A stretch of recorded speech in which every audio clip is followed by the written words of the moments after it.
Okay, let's dive in. Think about that feeling. When everything's just piling up, the to-do lists seem endless, the routine is just, well, routine. Hmm. And you just have this sudden urge for something simple, an escape, not like a big complicated trip. No, no, just a breather. Exactly. A bit of fresh air, a moment of peace that just pops up. We all get that, right? That little pull towards something easy, something different. Absolutely. It's almost a basic need, isn't it? Yeah. Just step outside the daily grind for a bit, find a reset um, without all the planning. Yeah, ditch the spreadsheets for a day. It's like a little rebellion against the schedule. Totally. And that's exactly what we're getting into today. We've been listening to this episode from the Vocabulary London podcast. It's called A Day at the Beach. Oh, okay. Now, this isn't some, heavy academic thing. It's really personal. Just someone in London, they woke up, saw the sun was out, which isn't always a given, Huh, true enough for London. and just thought, right, I'm going to the seaside, just like that, spur of the moment.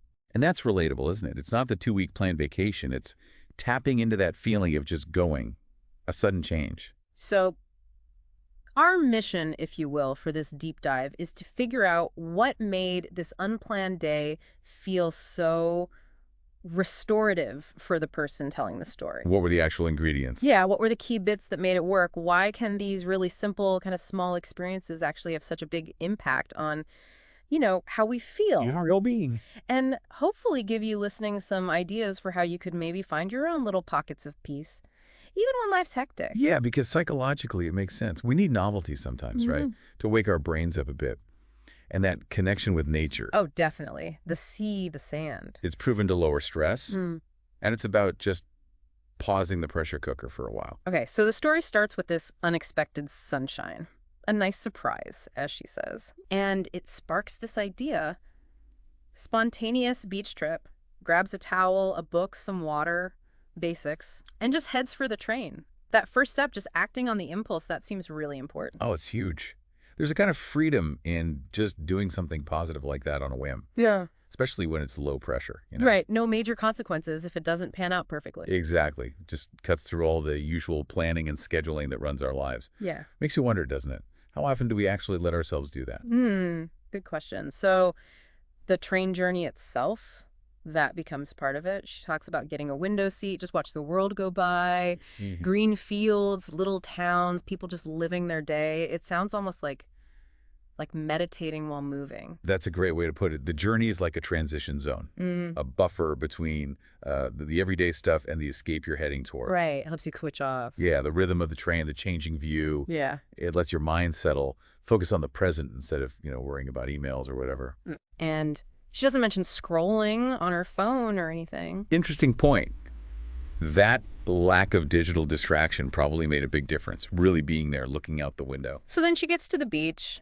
It's busy, families, teenagers, couples, music playing, lively, Okay. bit of buzz. But instead of diving into the crowd, she specifically looks for a quieter spot, finds one near some rocks. It feels quite deliberate, finding her own little space. Yeah, that shows how personal relaxation is. What's buzzing and fun for one person might be a bit much for someone else. True. The key thing is she had the choice, the agency, to find what felt right for her in that moment. And the way she describes the feeling, the warm sun, the sea breeze, smelling the salt, feeling the sand, you can almost feel it yourself.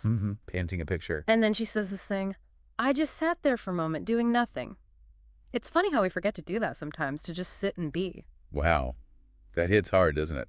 In our culture of always doing something, always being productive. Yeah. Just being feels almost radical. Like you need permission. And the beach, the setting, it sort of gives you that permission slip. Yeah, it invites you to just slow down, observe. Exactly. The environment helps you shift gears mentally. And it's not just sitting still either. There are these little interactions, like a dog comes over, nudges her, they have a little play. Oh, nice. These small, unexpected connections seem to just boost the happiness level. Yeah, those little chance encounters add something, don't they? A bit of warmth, a light connection to the world. It's not demanding, just pleasant. A reminder you're not totally alone, maybe. Could be. It touches on that balance we need, perhaps, between quiet time and gentle interaction. Then comes the absolute classic, fish and chips. from a little seaside cafe looking out at the view. Of course. Yeah. Wouldn't be a proper British seaside trip without it. Right. It's not fancy food, just simple comfort food. But eating it there, in that context, makes it special. Even the seagulls trying to steal a chip get a mention. Huh. It's all part of the experience. That familiarity, the lack of pretension, it just adds to the relaxed feel, savoring something simple. And then taking the plunge into the sea, which she says was freezing cold at first. Icing. Yeah. But then after the initial shock, she says it felt amazing. Floating on her back, looking at the sky, feeling weightless, sounds so freeing. That contrast is powerful. The sharp cold, then that feeling of release, of buoyancy. It's like a sensory reset button. Makes you feel really alive, connected to the elements. Floating like that, just letting go. Yeah, it can be really therapeutic. A physical way of letting go of tension. So the day starts winding down. She describes the sunset, everything turning golden. Beautiful. And even as people start packing up, she stays a bit longer, just wanting to soak it all in, hold on to that feeling. That makes sense. We naturally want to savor good moments, don't we? Being mindful of the beauty, consciously trying to extend the pleasure, absorb the good feelings. And then, just before leaving, she decides to write a postcard to a friend, even though she doesn't have their address with her right then. Oh, that's interesting. It's just that impulse, isn't it, to share the good feeling, the contentment with someone else. That really speaks to how social we are, deep down. Wanting to share joy, even symbolically like that, it kind of reinforces the positive feeling for ourselves, too. Connection matters. Yeah, totally. And she wraps it up with this thought that really stuck with me. Sometimes the best days are the simple ones, not because something big happened, but because nothing had to happen.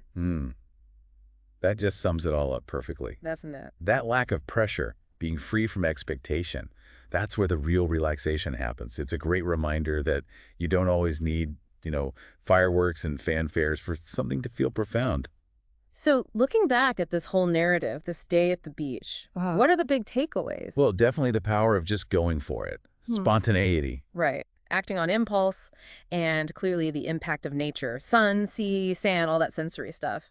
Absolutely restorative. We saw the joy in really simple things, too. Yeah, the train ride, giving a different view, just watching people, reading a book. Playing with the dog, the fish and chips. The swim. The swim, definitely. And kind of underlying it all was that theme of slowing down, being present. Yes, putting the phone away, presumably, and just being there. And finally, that little urge to share the good feeling, writing the postcard. That human connection piece. So the real aha moment here, maybe for you listening, is realizing that this deep relaxation, this happiness, it wasn't found miles away or through some complex plan. No, it was an ordinary day, a local trip, but approached with the right mindset. Openness, willingness to break routine, just being present. It really makes you think, doesn't it? How often do we miss those chances for little lifts right around us? Exactly. So maybe for you, the listener, it's worth asking.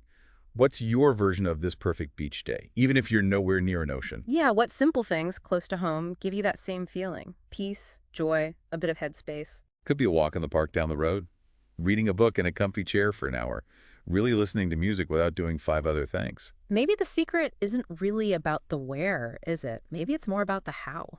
I think so.